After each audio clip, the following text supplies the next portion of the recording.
আসসালামু আলাইকুম রহমতুল্লাহি তাআলা বারাকাতু। প্রিয় ভাইয়েরা, আমার প্রিয় শ্রদ্ধেয় ভাইয়েরা, প্রিয় বন্ধুরা, আপনারা যারা কমেডি করেন অথবা কাউকে হাসান, আনন্দ ফুর্তি দেন,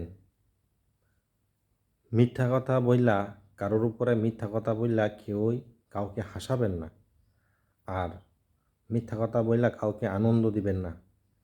এটার যে কত বড় গুনাহ, কত বড় মারাত্মক ভুল আপনারা চিন্তাও করতে পারবেন না। কারণ যদি হাদিসে আসছে যে রসুল সাল্লাল্লাহু আলাইহি সাল্লাম বলেছেন যে যদি কোনো ব্যক্তি কাউকে মিথ্যা আশ্রয় দেয় অথবা মিথ্যা আশ্রয়ে কাউকে আনন্দ ফুর্তি দেয় বা একটা কথাই বলল, সে যেন ধ্বংস হয়ে যায়।